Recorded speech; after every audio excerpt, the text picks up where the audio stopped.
Basically हम ये main है, ये 12th में भी काम आएगा और आपके ऑर्गेनिक केमिस्ट्री में 1, 2, 3 सेमेस्टर 2nd, 3rd, 4th तीनों में काम आएगा। ये ऐसी चीज़ है जो बहुत इंपॉर्टेंट है और ये सिर्फ मैंने बनाई है, अच्छी चीज़ है। मेरा मेन टारगेट यही है, पर ये आपको बेसिक के लिए है। बच्चों को बेसिक नहीं पता, बच्चे रटते हैं, रटने के बाद नहीं बनते ऑर्गेनिक में, समझना पड़ता है, ठीक है, समझिए। There are 3 types of bond, single bond, double bond, triple bond. Single bond को डिनोट करते हैं sp3 हाइब्रिडाइज से, ठीक है, किससे? sp3 हाइब्रिडाइज से। इसमें s करेक्टर एक होता है, पिन 3 होते हैं, इसे एन से डिनोट करता है। और डबल बॉन्ड डिनोट करते हैं sp2 से, इसे कहते हैं इन। ट्रिपल बॉन्ड करते हैं आइन। तो इलेक्ट्रोनेगेटिव ज़्यादा होती है sp2, sp3। इसका रीज़न ये है क्योंकि इसमें s करेक्टर ज़्यादा है, किसमें? आइन में। s का एक, p का एक बराबर है, तो s करेक्टर ज़्यादा, तो ये ज़्यादा electronegative as compare to this. और ये ज़्यादा है किससे? ये, क्योंकि इसमें p 3 है, इसमें 2 हैं, इसमें 1 है, तो ये सबसे ज़्यादा इलेक्ट्रोनेगेटिव होता है। कौन सा? एल्काइन।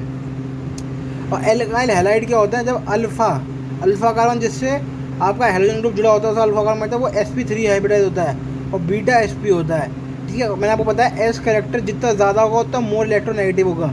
और इलेक्ट्रोनेगेटिव क्या होता है? एक बॉन्ड की टेंडेंसी टू अपने इलेक्ट्रॉन पेपर खींचना, मतलब जैसे कि बताया ना, फ़ोन तो आपको बताया है, फ्लोरीन, ऑक्सीजन, नाइट्रोजन, ये सबसे ज़्यादा इलेक्ट्रोनेगेटिव होता है पूरे एटम, पूरी आपकी टेबल में, ठीक है। और क्या नाम है, इलेक्ट्रोनेगेटिव की बात करें तो HX हो गया जैसे कि, तो ये ज़्यादा, ये क्लोरीन जो होगा ये अपना बॉन्ड पे इधर खींचेगा इलेक्ट्रोनेगेटिविटी की वजह से, ठीक है, ठीक है। आप देखो बेसिक बता रहा हूँ मैं बिल्कुल। कार्बोक्सिलिक एसिड में OX से डिनोट करते हैं, एल्कोहल को ऑल से करते हैं, एल्डिहाइड को अल से करते हैं, कीटोन को अन से करते हैं। अब ये बिल्कुल बेसिक है। एनिलीन, ठीक है, ये फिनॉल, ये टॉलिन, ये नाइट्रोबेंजीन। मैं आपको एक बात बताना चाहता हूँ कि मैं ये बेसिक बता रहा हूँ, उसके बाद जो हम पर रिएक्शंस है ना ये वाली, ये आपको बहुत मदद करेंगी। ये मेन टारगेट ये है, उससे पहले आपको ये समझा रहा हूँ। तो एनिलीन, फिनॉल, टॉलिन, नाइट्रोबेंजीन और ये, अब इसे याद करने तरीका, पैरा मेटा ऑर्थो को PM मोदी 1,4, 1 मतलब देखो 1 पे होगा एक और एक ग्रुप होगा 4th पे, तो P हो गया पैरा, ठीक है, पैरा। अब एक ग्रुप होगा यहाँ पे 1 पे, एक होगा 4th पे, ठीक है। जैसे कि RX जो भी आपका एल्काइल ग्रुप हो गया। मेटा देखो 1,3, ठीक है। वैसे तो मैं उल्टा देखता हूँ, PM मोदी 1,2, 1,3, 1,4, ठीक है। तो 1,4, 1,3, 1,2, तो नीचे से स्टार्ट करो। तो ऑर्थो हो गया ये 1, 2, 3, 4, इसे ऐसे मतलब 1,2 क्या हो गया? ऑर्थो। 1,3 क्या हो गया? मेटा। 1,4 क्या हो गया? पैरा। ज़्यादातर हमें पैरा और ऑर्थो प्रोडक्ट ही मिलते हैं, ठीक है। तो बेसिकली ये क्या है? की for conversion in organic chemistry.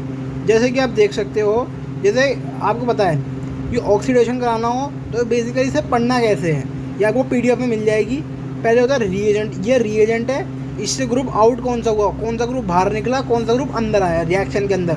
ये नीट के लिए सबसे बढ़िया चीज़ है, नीट के लिए और ऑर्गेनिक केमिस्ट्री। सैम AKTU के लिए, AKTU के लिए बेस्ट है, सेमेस्टर 2nd, 3rd, 4th के लिए।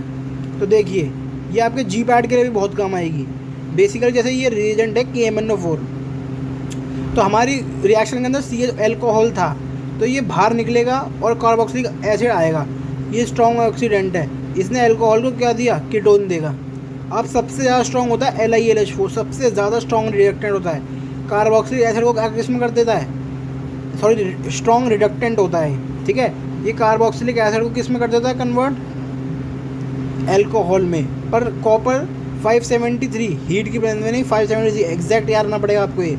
ये एल्कोहल को एल्डिहाइड में कर देता है, इसे कहते हैं डिहाइड्रोजनेशन, ठीक है। ऐसी पी, अब ये तो आपको याद होगी जिनका 12th वाले बच्चों के लिए, PCl, SOCl2, Cl2 UV की प्रेजेंस में बेसिकली होता क्या है? ये OH है, ये कन्वर्ट हो जाता है एल्कोहल में, इसे फ्री रेडिकल सब्स्टिट्यूशन रिएक्शन कहते हैं, ठीक है। अब देखो याद ना, एक्वस NaOH KOH की प्रेजेंस में हेलोजन को रिप्लेस किया जाता है, तो समझे क्या हुआ? बेसिकली हेलोजन निकलेगा और एल्कोहल ग्रुप जुड़ेगा, इसे कहते हैं न्यूक्लियोफिलिक सब्स्टिट्यूशन रिएक्शन, ठीक है। अब देखो KCN समझो, KCN कैसे डिनोट करते हैं? KCN डिनोट करते हैं KC∭N, इसे ऐसे डिनोट करते हैं। तो जब ये होगा तो हेलोजन निकलेगा और नाइट्रोजन और कार्बन आएगा, ठीक है। आ रहा है समझ?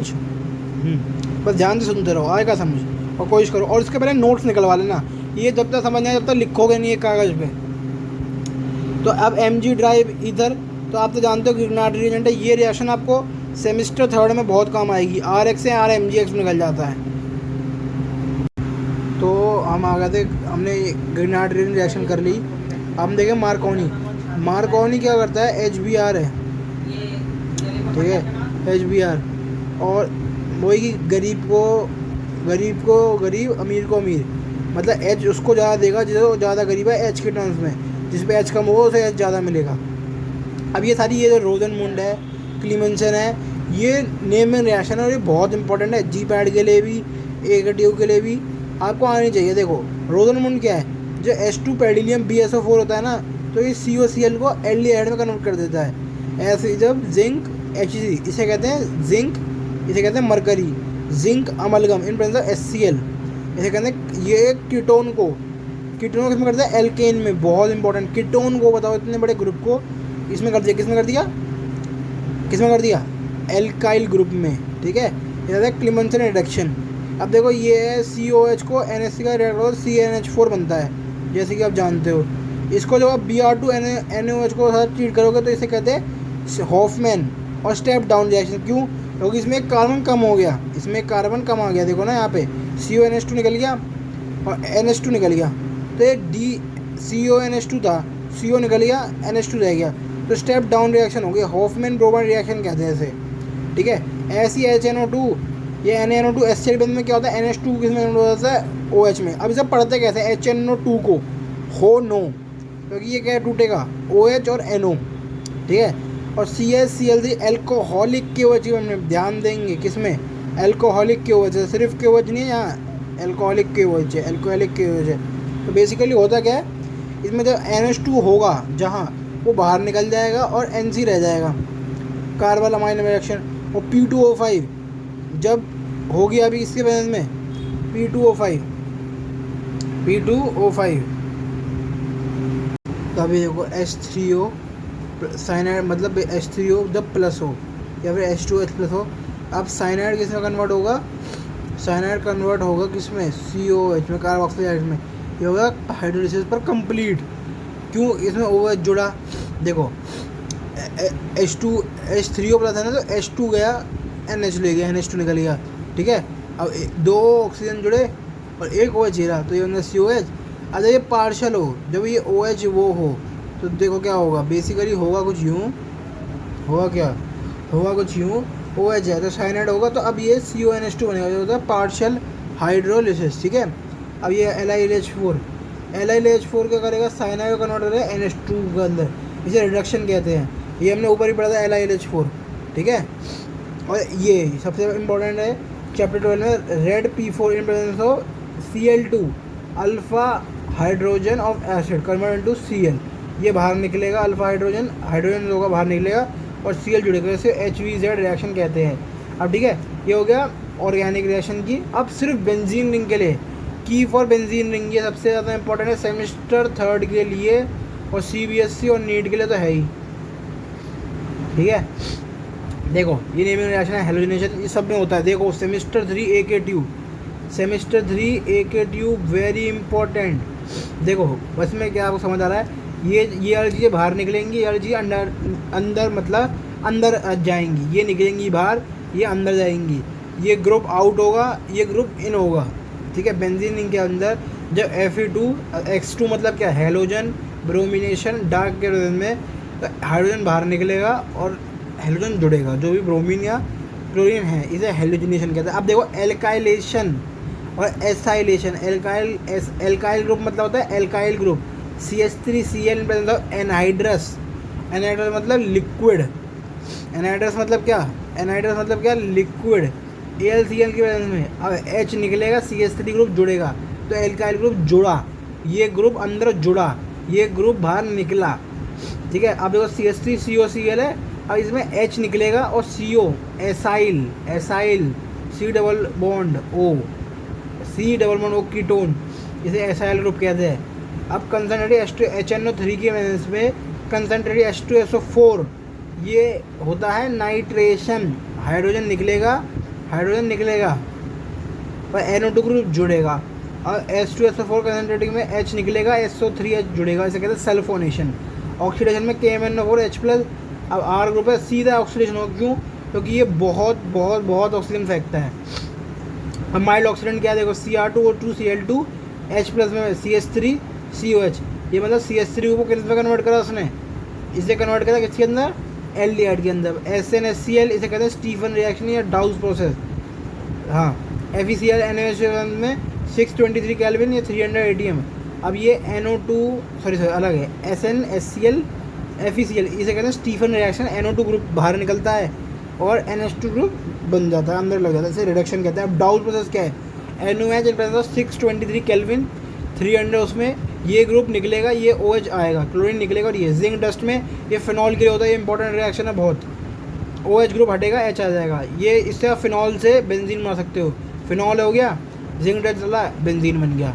अब NaNO2 dilute HCl, dilute HCl 273 kelvin, इसे कहते हैं डाइजोनेशन रिएक्शन, ये भी बहुत इंपॉर्टेंट है। AKTU सेमेस्टर थर्ड, COHCl सैंडमियर या गैसमैन रिएक्शन, ये भी बहुत इंपॉर्टेंट है। COCl HCl में CuBr HBr में सैंडमियर रिएक्शन या गैदरमैन कोच कहते हैं। NN2Cl बाहर निकलेगा, या Cl जुड़ा या Br जुड़ा। ओके, आगे चलते हैं। तो देखो जैसे आप देखो Cu साइनाइड और KCN में क्या होगा, N2Cl2 ये बाहर निकलेगा, N2Cl2 क्या होगा, बाहर निकलेगा और साइनाइड ग्रुप जुड़ जाएगा, ठीक है। और Ki में क्या होगा, Ki में यही N2Cl2 ग्रुप बाहर निकलेगा, Ki जुड़ जाएगा। HBF में क्या होगा, ये सारी सैंडमियर रिएक्शन के अंदर आता है, डाइजोनियम सॉल्ट के अंदर, ये चैप्टर सेमेस्टर 3 के अंदर है, डाइजोनेशन के अंदर। H3PO3 थोड़ा ब्लर रहा, सॉरी, H3PO2 N2Cl2 बाहर निकलेगा, हाइड्रोजन जुड़ जाएगा, रिडक्शन हो गया। H2O 283 केल्विन पे N2Cl2 बाहर निकलेगा, N2Cl2 समझ रहे हो आप, बेंजीन डाइजोनियम N2+Cl, इसे खोल के लिखेंगे तो N_N Cl, ये कोई बॉन्ड नहीं है, ये आयन से जुड़ा हुआ है, ठीक है।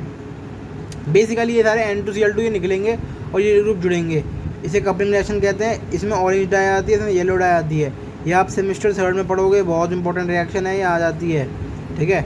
ऐसे चलता है रिएक्शन ऑफ गिग्नार्ड रिएजेंट, ये भी आपको पक्का मिलनी है पेपर में, ठीक है। बेसिकली क्या होता है, एनी वन ऑफ जो भी होगा H2O के प्रेजेंस में होगा, H2O RNH2 आप पेपर में मिलेगा RH, जब फॉर्मेल्डिहाइड होगा तब होगा RCH2 1 डिग्री एल्कोहल, जब एल्काइल ग्रुप होगा तब होगा 2 डिग्री एल्कोहल, जब 2 एल्काइल ग्रुप होगा तब होगा R2COH 3rd degree alcohol, CO2 होगा तो कार्बोक्सिलिक एसिड, साइनाइड होगा तो एल्काइल ग्रुप, और HCOR मतलब ये बेसिकली क्या है, इसे बेसिकली खोल दिया गया है, OR ये है, ये चीज़ समझ आइए, H और ये एल्काइल ग्रुप तो है ही, तो एल्डिहाइड और कीटोन दे देगा। इसमें nucleophilic addition reaction characteristic of carbon, ये है CBSE वाले बच्चों के लिए, जिसमें वो बनता है साइनाइड कंपाउंड्स है, जो कि आपको ये मैंने आपको दिखाया था ना, आपको मैं नोट्स में प्रोवाइड करा दूँगा, जैसे कि आपको आगे मिल जाएंगे और नोट्स भी अच्छे। ये रहे, ये है सेमी कार्बाजोन, ये G-पैड के लिए, जिन बच्चों को G-पैड तैयार करना है, ये आपको पढ़ना पड़ेगा। ये ऑर्गेनिक के पूरे इंपॉर्टेंट नोट्स है, मैंने खुद बनाया, फोटो कॉपी हल्की सी लाइट हुई है बस, इसके लिए सॉरी। तो बेसिकली ये ऐसे उन्होंने कैटल मैंने कहा हेमी कैटल, ये बहुत बढ़िया नोट्स है, मैं आपको डिस्क्रिप्शन में दे दूँगा, आप समझो। ऑर्थोपैरा ये AKTU वाले बच्चों के लिए बहुत इंपॉर्टेंट है, और उनके लिए भी CBSE। ऑर्थोपैरा डायरेक्ट इंपॉर्टेंट क्या होता है, R होता है मतलब alkyl group, OH alcohol, NH2 halogen, OR NHR CH2Cl, मेरा डायरेक्ट होता है NO2। ऑर्थोपैरा तो आप समझ गए होंगे, ऑर्थो मतलब 1 डिग्री 1,2 1,4 OH ऑर्थो, जो भी आपका R ग्रुप, ये हो गया ऑर्थो, और ये हो गया पैरा फोर्थ वाला, ठीक है। ये मेरा है NO2 COR COH SO3H CCl3। अब बेसिकली ये क्या, reagent for some name reaction, क्योंकि नेमिंग रिएक्शन हमेशा ऑर्गेनिक में पक्का आती है, 12th वालों के लिए भी और AKTU वालों के लिए, और नीड के लिए तो है ही ऑब्वियस है।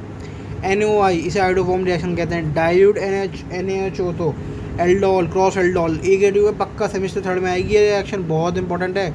एल्डोल कंसनट्रेटेड KOH, ये भी कैनजोरा रिएक्शन बहुत इंपॉर्टेंट है। हाइड्रोजनेशन का होता है BH, ये भी बहुत इंपॉर्टेंट है, हाइड्रोबोरेशन ऑक्सीडेशन, ठीक है। CH3 रायमंड डायमंड, ये भी बहुत इंपॉर्टेंट है, सेमेस्टर थर्ड AKTU, और 12th CBSE का सब इंपॉर्टेंट है ये पूरा। रीजन SNLCl2 ये भी पक्का है स्टीफन, NitroGlycerin फिडलक्राफ्ट और COHCl3 गैदरमैन कोच, ये सारी इंपॉर्टेंट है एक के लिए उसके लिए भी, ठीक है। Thank you, please subscribe our channel, we are working very hard. ये बहुत बढ़िया नोट है, तो ध्यान से वीडियो देखो और इनको पहले निकलवाओ, इसका प्रिंट आउट निकलवाओ या फिर अपने हाथ से एक पेज पे लिखो, तब जाकर समझ आएगा, ठीक है। Thank you.